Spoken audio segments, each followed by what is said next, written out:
तो कैसे हो वन पीस फैंस। तो One Piece chapter 1149 officially out हो चुका है, जिसका टाइटल है 1 सेकेंड। ये चैप्टर एब्सोल्यूट बैंगर है, जिसमें हम लोग को वन पीस का कवर स्लीड में आता है सोनिक जंप का, और हमें एक कलर स्प्रेड भी मिलता है। तो चलो हम लोग चैप्टर चालू करते हैं। जहाँ नेक्स्ट प्रीवियस चैप्टर ख़त्म था, हम लोग देखते हैं कि गमान एक्चुअली में सोमर्स को डैमेज कर पाता है, और वो इजीली डैमेज करता है। लेकिन सारे के सारे स्ट्रॉ हट शॉक हो जाते हैं कि गमान कैसे ये कर रहा है। पायरेट किंग देखो लेफ्ट हैंड कहाँ से इमर्ज होगा किसी को कोई पता नहीं। वो सब शौक हो जाता है क्या हो रहा है। गवान अटैक करता है सोमर्स को, सोमर्स अपना थोड़ा फ्रूट को यूज़ करके यूटिलाइज़ करता है उसे, लेकिन at the end of the day कुछ कर नहीं पाता, क्योंकि गवान एक्चुअली में उसे ओवर पावर कर रहा था एवरी रिगार्ड में, इन टर्म्स ऑफ डिफेंस और इन टर्म्स ऑफ अटैक। सारे चीज़ में सारे स्ट्रॉक शौक होते हैं। बोलते हैं कि ये क्या कर गवान, और जिम्मे बोलता है कि unless I mister he is copper गगान, ही इज़ इक्वल टू रेलिस। और लेफ्ट हैंड का पैरेट किंग का लेफ्ट हैंड है, और इक्वल टू रेली बोला जाता था इसे। एक लेजेंड एल्बाफ में क्या कर रहा है, सारे के सारे शौक थे। और सब ये बोल रहे थे कि इसका पावर काफ़ी ज़्यादा एसेट कर रहा है, लेकिन रॉबिन ट्राई कर रही थी अपने क्रोन को यूज़ करने का, लेकिन मतलब डेविल फुट को यूज़ करने का, लेकिन एक्चुअली में वो वर्क नहीं कर रहा था, क्योंकि उसका पावर और एक्चुअली में सोमर्स का पावर काफ़ी ज़्यादा ही उसे नहीं कर रहा। मतलब ठौन है भाई, कांटे में तुम अपना हाथ लाओ तो तुम्हें चुभेगा। तो वो रॉबिन के लिए डिसएडवांटेज है पूरा का पूरा उसका पावर। और जो था जो कि गमान एक्चुअली में ओवर पावर कर रहा था, गमान इजीली कट कर दिया सोमर्स को। एक्चुअली में सोमर्स उसे रीजनरेट नहीं कर पा रहा था। गमान ने पूरा का पूरा चॉप कर दिया, आधा चॉप करने की। सोमर्स जिंदा था, आई डोंट नो कैसे, पर वो एक्चुअली में जिंदा था, लेकिन उसको पूरा का पूरा आधा टुकड़ा कर दिया था। और इसी के साथ हम लोग देखते हैं कि गवान ऐसे ही करते हुए जाता है जहाँ पर सारे के सारे जाइंट्स है, जहाँ के चिल्ड्रन थे, उसके जहाँ कोलन है, कोलन के पास भागा हुआ जाता है। उसके साथ हम लोग किक आउट होते हैं, जहाँ पर चॉपर बोल रहा होता है ये कैसे डैमेज कैसे, किसके पास कुछ ना कुछ इन्फॉर्मेशन होगा जिसे ये लोग मतलब रीजनरेट नहीं कर पा रहे। तो वो क्रिटिकल है और चाहता है कि चॉपर चाहता है कि गवान लोग को बताए। और इधर हम लोग आते हैं कोलिंगम के पास। कोलिंगम लाइब्रेरी को पूरा का पूरा जला दे रहा होता है। सारे के सारे जो जायंट्स रहते हैं, जो टीचर्स रहती है, वो लोग क्राई मतलब रोने लगते हैं, क्योंकि भाई big piece of a history erase होने वाला। क्योंकि एल्बाफ की ही इकलौता चीज़ बचा था जहाँ पर बुक्स एक्चुअली थे ओहारा के, जो कि काफ़ी इंपॉर्टेंट बुक्स थे जो हिस्ट्री को एक्चुअली में रिवील करते। लेकिन कोलिंगम ने पूरा का पूरा लाइब्रेरी जला दी। रॉबिन देख के काफ़ी सैड हुई, क्योंकि उसे जैसे ही पता था कि कोई बुक्स सेफ हो गए और जो अपना सोल है वो जिंदा है, बुक्स भी है, लेकिन उसके साथ कुछ ही मोमेंट में उसका पूरा का पूरा टीम मतलब जितने खुश थे वो सब छीन गए। उसी के साथ लोग देखते हैं कि जो किंग जारू रहता है वो भी रो रहा है, क्योंकि उसका पूरा का पूरा जो था हिस्ट्री वो बर्न हो रहा है उसके आंखों के सामने। वो काफ़ी ज़्यादा सैड। उसके बाद लोग किक आउट होते हैं जहाँ पर गंको किड्स को लेके थ्रेटन कर रही थी, और वहाँ रोचका जो रो रही थी, क्योंकि वो उसको लग रहा था कि उसके चलते हो रहा है, क्योंकि उसको उसको मर जाना चाहिए था। एक्चुअली में काफ़ी सैड है। ऐसे ही करते करते होता है, सारे के सारे चिल्ड्रंस बोल रहे तुम्हारा गलती नहीं है रोज का, या वो हमारा गलती है, नॉट ट्रू, स्टॉप इट, क्योंकि हमारा लाइफ काफ़ी इंपॉर्टेंट है। और गंग को उधर बोल रहे रहते cultural history children even military might. फिर वहाँ पर मतलब वहाँ पर गवान पुल अप हो जाता है, बोलता है कि you lot have right to take away.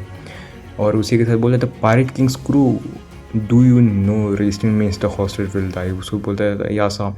फिर खट्टर बच्चे शौक हो जाते, सब बोलते हैं यासा कोलन के पापा इधर आ गए, हम लोग को बचा लेंगे। वैसे तुरंत जाता है कि कोलन गवान सबको फ्री करने, लेकिन उधर तुरंत ही गंग को आके बोलती है कि अगर तुम भी हल्का सा भी आगे बढ़ोगे तो मैं कोलन को किल कर दूँगी। तभी हमें कोई छोटा सा फ्लैशबैक देखने को मिलता है कि कैसे ये गंग मतलब पैदा हुआ था कोलन, और गंगमान कैसा यंग था, कितना समय से वो एल्बाफ में है। और कोलन बोलने लगता था मुझे कोई डर नहीं लगता, मेरे डैड मुझे प्लीज़ इसे डिफीट कर दो डैड, क्योंकि मैं भी वॉरियर हूँ, मुझे डर नहीं लग रहा है। लेकिन गमान एक्चुअली में अटैक करने जाता है, लेकिन गमान को वो दिखता है फ्यूचर साइड यूज़ करता है, इसमें गंग को एक्चुअली में कोलन को किल कर देती है। उसे ये दिख जाता है, इसीलिए वो सरेंडर कर देता है।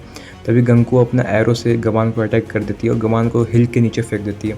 लेकिन ये बात है कि चॉपर जो अपना है वो गमान के साथ कूद गया था बचाने के लिए। मुझे लगता है बाउंसमैन यूज़ करेगा अपने चॉपर, बाउंसमैन मतलब सफ़ी फॉर्म जो होता है ना वो यूज़ करके वो गमान को सेव कर लेगा। बट और उसी के साथ हम लोग को लगता है कि लोग नीचे जाएंगे जहाँ जोरो लूफी और सांजी है और लोकी है, वो लोग को गवान सिखा भी देगा कैसे डैमेज करते और इस हाथ सेफ हो जाएगा। उसी के साथ हम लोग देखते हैं कि जब कोलन डेड करने लगता है, जब गवान गिरता है, तो गंको का एक्चुअली में रिवील होता है, गंको का फ्लैशबैक हो जाता है, हो जाता है। मैं क्या बोल रहा हूँ, फ्लैशबैक आता है गंगो को, मतलब गंगो को पुराना मेमोरीज जो होते हैं ना वो अवेक हो जाते हैं कि यूहो हो, जिससे हम लोग को ये पता चलता है कि गंगो एक्चुअली ब्रुक का फादर है। व्हाट द फक, या तो ब्रुक का फादर या तो ब्रुक का जो कैप्टन था उसका डॉटर है गंगो। ये दोनों में से कुछ एक है। ज़्यादा चांसेस मुझे लग रहा है कि उसका कैप्टन जो था ना ब्रुक का, उसकी डॉटर है, ये उसका डॉटर है। और उसी के साथ जैसे ही वो बोलती है ब्रुक तो क्या तुम हो ब्रुक, और उसी के साथ भागने लगती है, तभी ईमू पोजेस कर लेती है गंगो को। और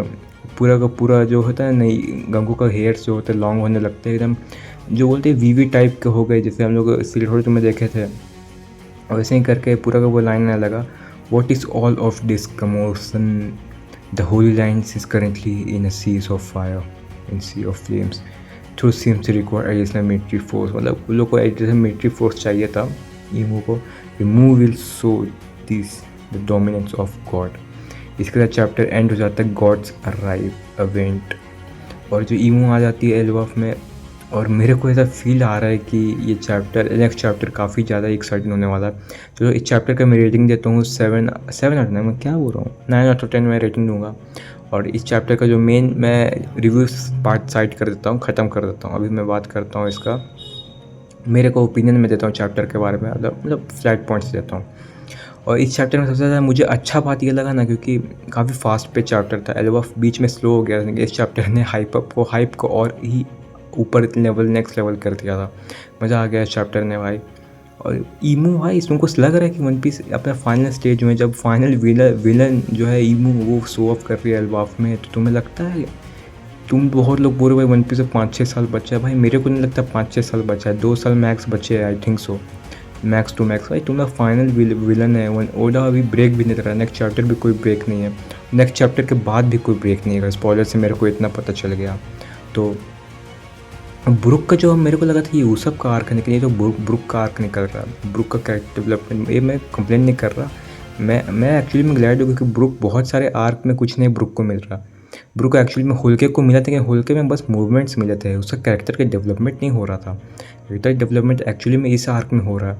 इस आर्क में हमें फ्रैंकी का डेवलपमेंट देखने को मिला, फ्रैंकी और एमिट का कैसे कनेक्शन था, और ब्रुक और गंको और उसका पूरा क्रू को और एक फ्लैशबैक मिल रहा है ब्रुक को। और मेरे को लगता है उस सब को तो मिलेगा ही, उसका मूवमेंट, ये तो मैं 100% श्योर हूँ। और ज़ोरो और क्या बोलते हैं अपना, पूरा का पूरा जो शेख का कैरेक्टर है वो भी डेवलप होने वाला है काफ़ी अच्छा से। और जो अटैक जो किया है, मतलब मरीन फोर्ड मैं बोल रहा हूँ, मरीन जो अंडर अटैक है, और वो अटैक मेरे को 101% लगता है कि ड्रैगन है, ब्लैकबीड नहीं हो सकता, कंफर्म है। ब्लैकबीड थर्ड पार्टी कर सकता है, लेकिन जो मेन जो अभी अटैक कर रहे हैं ना, वो 101% रेवोल्यूशनरी आर्मी है, उसके क्रूज है बहुत सारे, कुछ ना कुछ वही लोग कर रहे हैं। और उसके अलावा मेरे को लगता कौन होगा भाई उसका क्रॉस गिल्ड, तो मेरे को लगता कि होली लैंड में रिवाइव, भाई मेरे को लगता है ना क्रॉस गिल्ड भी अटैक करेगा, अभी नहीं, ब्लैक बेट करेगा, क्रॉस गिल्ड करेगा, ब्लैक बेट करके सारा का सारा जो ट्रेजर वगैरह सब ले लेगा, क्रॉस गिल्ड को बस नेम लगेगा कि क्रॉस गिल्ड टैंक किया, क्रॉस गिल्ड को एक्चुअल में कुछ नहीं मिलेगा।